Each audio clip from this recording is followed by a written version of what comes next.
네, 반갑습니다. 불경 칼 동호회 지도사범 김대웅 원장입니다. 이번 영상은 제가 본업 쪽에 그 영상 강의 촬영하다가 시간이 조금 남아서 제가 전에부터 하고 싶었던 거를 해보려고 말씀을 드릴 거예요. 근데 어떤 거냐면 무술의 실전성 요거 저는 무술의 실전성에 대해서 이야기하는 거 안 좋아해요.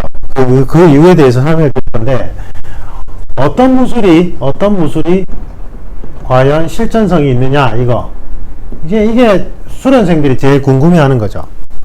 맞죠? 저는 무술의 실전성이라는 말 자체가 논리적으로 맞지 않고 어떤 무술이 어떤 분야에 실용적인가 이게 저는 중요하다고 생각하거든요. 어떤 무술이 어떤 용도로 합시다. 어떤 용도로 실용적인가 저는 이게 중요하다고 생각을 해요. 네, 이게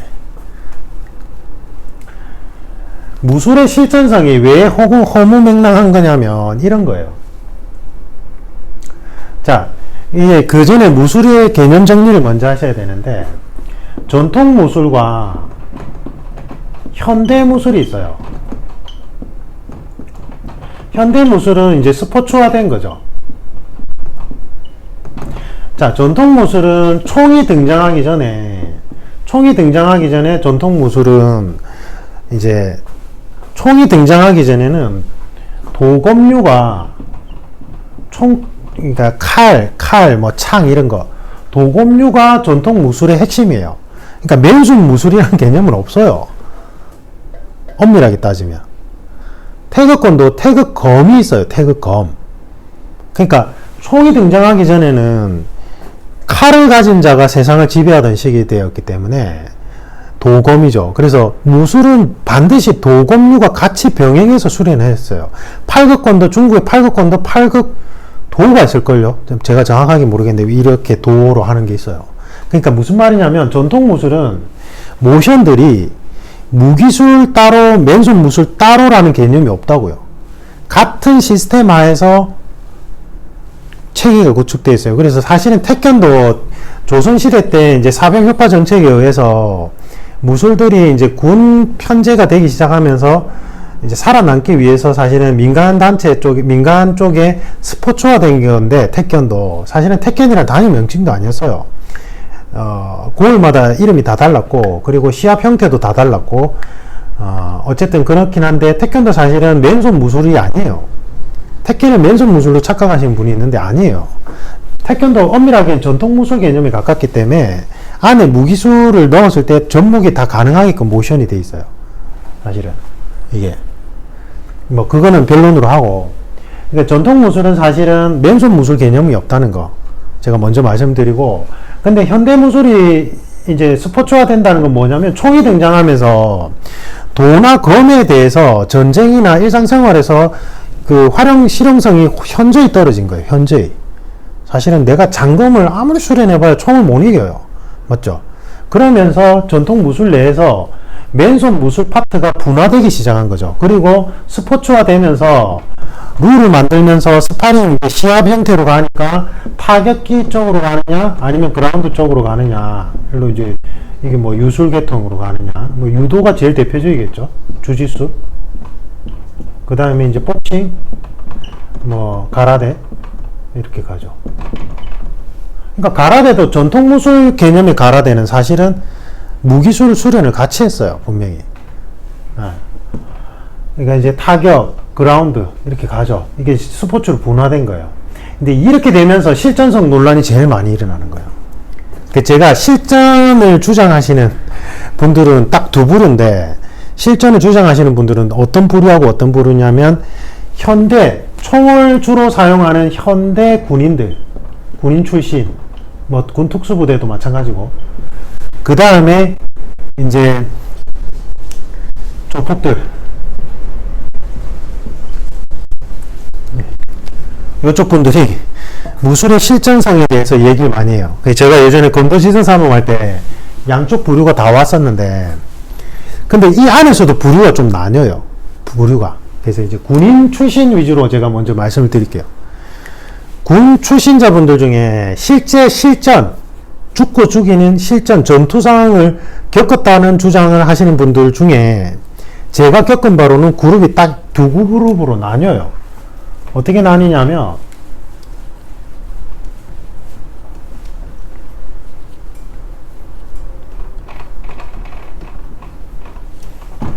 A그룹하고 B그룹으로 나뉘는데, 이제 군 출신자분들을 제가 가르쳤을 때 둘 다 이제 주장은 둘 다 실제 전투를 겪은 거예요. 그러니까 죽고 죽이는 전투 상황을 겪은 거예요.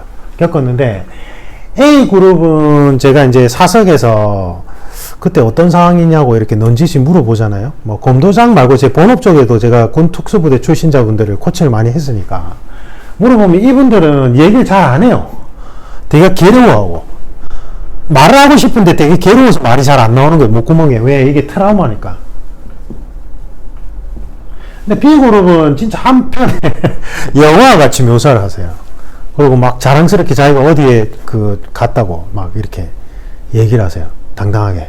그러면 이제 뭐냐? 이쪽은 트라우마를 극복하지 못한 거고, 이쪽은 트라우마를 극복해서 그런 건가? 처음에 이제 그렇게 오해할 수 있겠죠. 근데 제가 어디에서 어느 쪽이 진짜 백인지 알 수 있냐면, 이제 요쪽 그룹 다 이제 예를 들면 검도를 예를 듭시다. 칼리도 마찬가지인데, 검도 스파링을 하잖아요. 스파링을 하면 뭐 어떤 특수부대 하랩이도 검도 경력이 얼마 안 되면 검도 유단자나 사범들한테 맡게 돼 있어요. 그건 주짓수도 똑같잖아요. 주짓수 처음 배운 사람이 뭐 아무리 군 특수부대 날고 긴다 해도 주짓수 뭐 퍼플이나 블랙한테 이길 수 있어요? 못 이기잖아요. 흰띠 사그라한테도 이기기 힘들걸요? 제가 볼 때는 주짓수를 아예 모르는 상태라면 똑같아요. 검도도.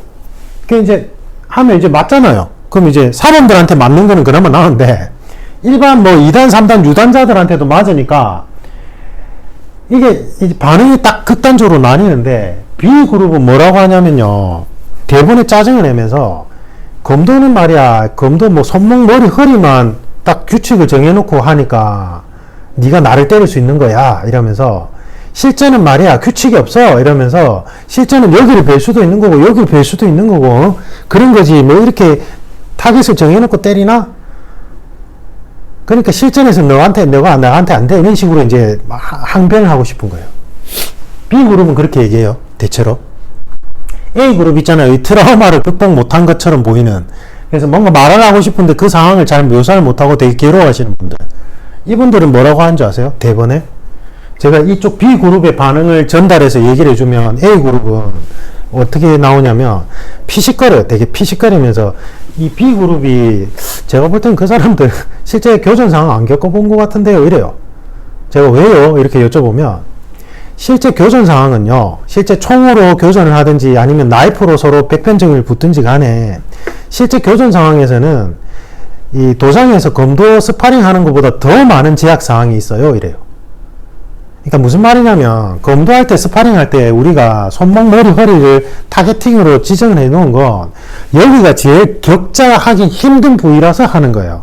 그래서 실제 검도 사범들한테 이게 지정된 그 머리, 손목, 허리 말고 나머지 뭐 팔꿈치나 이런 다리나 이런데 가격하라고 하면 정말 신나게 할 수 있어요. 그게 반칙이잖아요.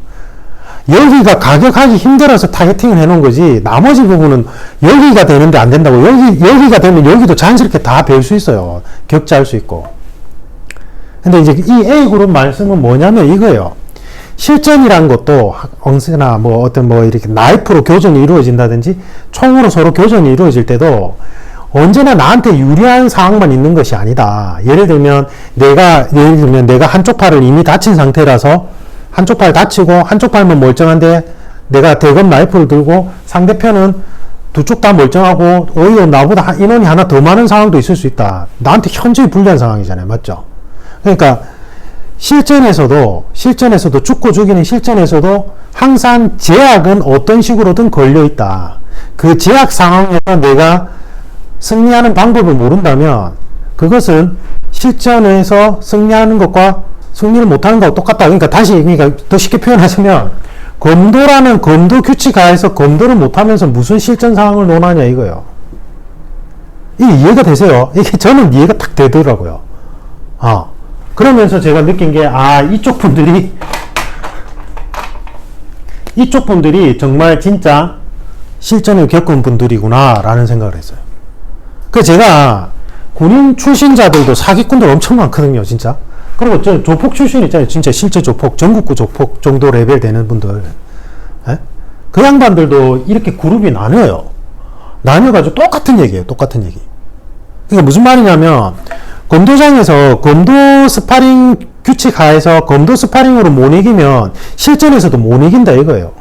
왜냐하면 어차피 실전에서도 어떤 식으로든 제약이 걸려져 있는, 스포츠의 룰과 같이 제약이 걸려 있는 상태에서 진행되는 경우이기 때문에 자기가 그러하게 제약이 걸려져 있는 룰 안에서 승리하는 방법을 모른다면 실전에서도 승리를 못한다는 거예요. 실전에서도 이길 수 없다는 거예요.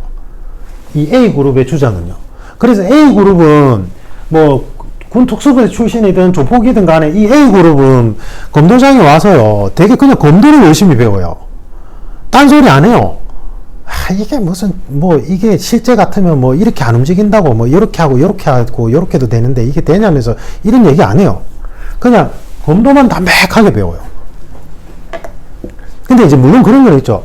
어떤 모션 중에, 선생님, 이 기술은 사실은 이게 죽도니까 가능한 거지. 이게 만약에 날이 있는 진군 같으면 요 공격 루트에서 요렇게 되는 게 가능한가요? 이런 거는 의문점을 얘기해요. 그거는 이합적인 거니까. 근데 검도 룰 자체를 가지고 시비를 걸지 않아요. 야, 검도 룰을 하니까 네가 나한테 이기는 거야? 이런 얘기 안 한다고요. 왜? 어차피 실전도 항상 제약이 있는 상황이니까. 그러니까 이거는 어떤 무술의 실전성이라는 말 자체가 허무맹랑한 거예요.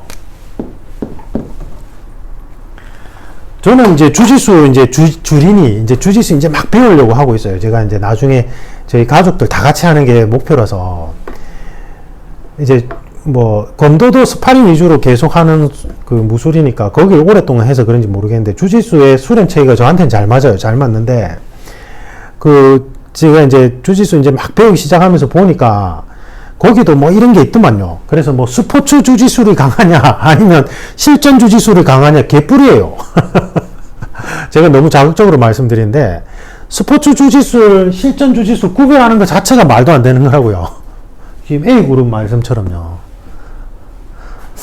스포츠 주짓수리, 제가 볼 때는 무슨 시합 나가서 하는 걸 스포츠 주짓수리라고 얘기하는 것 같은데, 그 규칙 하에서 승리를 못하는 사람이 실전은 더 많은 제약이 있는데 거기서 승리할 수 있을까요? 주짓수 기술로? 저는 아니라고 생각해요. 물론 이제 어떻게 응용하는가는 차이가 있어요. 그거는 이제 사람마다 개인차가 있죠. 제가 예전에 검도 후배 중에 이제 한참 밑에 동생인데 좀 안타까운 케이스가 얘가 조폭으로 갔어요. 조폭으로.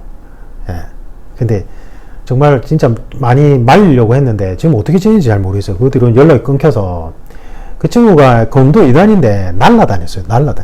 반사신경, 그 다음에 동체시력, 그 다음에 습득 능력 어마어마했어요. 저는 만약에 걔가 조폭으로 활동하면서 실제 필드에서 그렇게 필드 상황, 그러니까 상황이 익숙해져서 거리에서 만나면 전 절대 못 이길 것 같아요. 진짜로. 어쨌든 저는 계속 검도를 해서 저는 총괄지도 사원까지 했는데 못 이길 것 같아요. 그러니까 그거는 그 상황에 맞게끔 얼마나 적응이 잘 돼 있느냐 이런 거겠죠. 맞죠? 그러니까 제가 드리는 말씀이 이제 연결되는 건데, 제가 예전에 한번 이 조폭 관련해서 진짜 심층적으로 인터뷰한 기사가 난 적이 있어요. 중앙일보였나? 한 20년 전이었던 것 같은데, 그래서 그 뒤로 저도 이제 개인적으로 인터뷰를 하면서 모은 데이터들이 있는데,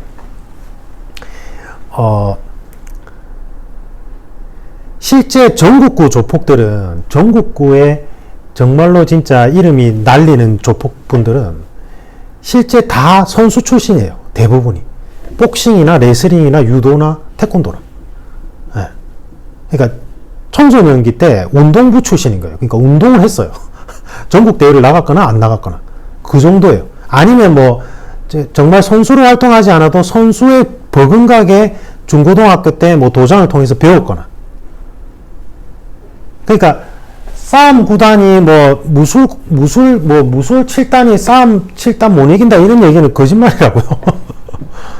실제 제가 조사를 해보면 실제로 다 그분들 다 그러니까 생각해 보세요. 무술이라는 게 총이 등장하기 전에는 무술이 그냥 생존 전략인 거예요. 총이 등장하기 전에는. 그게 인간 세상의 역사가 수천 년 동안 지속되면서 얼마나 야만의 시대에서 서로 죽이고, 맞죠? 하면서. 그때 얼마나 내가 힘을 적게 쓰면서 상대방을 제압하거나 죽일 수 있느냐. 총이 등장하기 전에. 무술이라는 건 사실은 그러한 살상 기록들의 총합체예요. 그러니까 중국 무술이 실용성이 없다고 얘기하는 건 지금 현대 환경에서 실용성이 없는 거예요.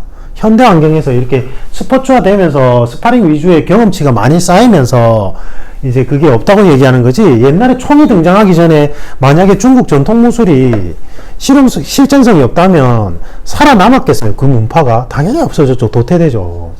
총이 등장하기 전에. 예를 들면 총이 등장하기 전에 뭐 태극권이나 이런 문파가 정말 실전성이 없었다면 그 문파가 총이 등장하기 전에는 무술이 결국 살상기고 전투 집단이고 전사 집단인데 그 무술 자체가 살아남았겠냐고요. 못 살아남았죠. 당연히. 그건 당연한 거예요. 근데 이제 총이 등장하고 나서 현대 법치주의 국가, 현대 문명 국가로 들어서면서 그 전통 무술의 이제 교육 방식들이 많이 바뀌기 시작을 하면서 이제 이 실전성 논란이 일어난 거예요. 근데 이건 사실은 아까 얘기했듯이 실전성이라는 건 별로 의미가 없다. 그러니까 우리가 그럼 뭘 따져봐야 되냐 이거예요. 우리가 따져봐야 되는 건 뭐냐면 바로 실용성이에요. 실용성. 어떤 무술이 어떤 용도로 적합하냐 이걸 봐야 돼요. 제가 예전에 이제 인터뷰했던 분 중에 교정직인데 이분이 어떤 말씀을 하셨냐면 교도관한테는 합기도가 정말 유용해요 이러는 거예요. 합기도가. 그래서 뭐 복싱이나 킥복싱보다 합기도가 정말 유용해요. 그러니까 제가 왜 그런가요? 이러면 이 교도관들이 그 어떤 무력 행사를 할 때는 교도소 내에서 뭔가 폭력 사태가 일어나거나 아니면 재소자들끼리 싸움이 일어난 경우인데, 그런 경우에 사실은 이렇게 1대1 타격하는 것처럼 교도관하고 붙지는 않는데요. 그러면 교도관이 예를 들면 재소자 한 명한테 우르르 달려들어서 제압을 해야 되는 상황인데, 아니면 뭐 철창이 있는 상황에서 이제 반항하는 재소자를 이렇게 간단하게 제압해야 되는 상황인데, 이렇게 타격하고 이런 게 안 된대요. 타격해서도 안 되고. 그러니까 합기도와 같은 기술이 잘 먹힌대요. 그럼 제가 유도는요? 이러니까, 유도도 너무 좋아요. 근데 이제 유도 같은 경우에는 그러니까 엎어치거나 맺히려고 하면 그 교도소 안에 환경상 제약이 걸릴 수 있대요. 벽에 부딪힌다든지 이렇게. 그래서 자기가 생각할 때 유도도 너무 좋은데 굳이 꽂으라면 유도보다 합기도가 훨씬 더 효율적인 것 같아서 자기는 본인도 이제 합기도 고단자고, 그래서 합기도 수련을 많이 권한대요. 자기 후배들한테는. 근데 또 이게 이야기가 달라지는 게 형사기동대 출신자분이 있었는데, 이건 제가 이제 제 아는 지인께 전해 들은 얘기인데, 형사기동대 그 당시에 이제 조폭과의 전쟁 때문에 아주 격렬하게 이제 부딪힐 때였는데, 거기 형사기동대 그러니까 딱 조폭 진압하러 갈 때 일선으로 나가는 분이 이제 검도 출신이었대요. 검도 출신이라서 죽도 여러 자루 들고 일단은 막 정신없이 가격을 한대요. 가격을 하고 나면 그 뒤에 2선으로 제압하러 투입되는 형사가 유도 출신이었대요. 유도나 레슬링. 유도 출신. 근데 이제 유도 출신도 이제 전문 칼잡이는 엎어치는 도중에 뒤에서 찔러오기 때문에 앞에서 넘어뜨리는 기술 위주로 이제 했대요. 근데 제가 그러면 합기도는요? 이러니까 우리 현장에서는 합기도가 좀 안 맞을 수가 있는 게, 조폭들이 그 당시에는 막 격렬하게 저항을 하니까 그거를 이제 딱 침착하게 잡고 팔을 꺾고 하는 그 합기도 기술을 걸기가 매우 힘들대요. 그 환경에서는. 그래서 나는 차라리 유도가 더 낫다고 생각하고, 우린 그 유도 이제 출신을 선호하지 이러면서 이제 검도 출신도 선호하고 뭐 이러는 거예요. 그러니까 그거는 보세요. 아까 교도소랑 여기 형사기동대가 이제 투입돼서 제압해야 되는 조폭, 그 당시 아주 옛날에 지금은 또 달라요. 그 옛날에 이제 조폭과의 전쟁이 있을 때, 그때랑 그 환경에 따라서 뭐가 실용성이 있는 게, 합기도가 이쪽은 더 실용성이 있는 거고 유도가 더 실용성이 있는 거고, 맞죠? 그리고 이쪽은 검도도 실용성이 있는 거고. 그러니까 어떤 목적으로 내가 어떻게 사용할 건가에 따라서 그 무술의 실용성이 결정되는 거지, 무슨 무술이 더 좋고 나쁘고는 없는 것 같아요. 제 생각에는. 진짜로.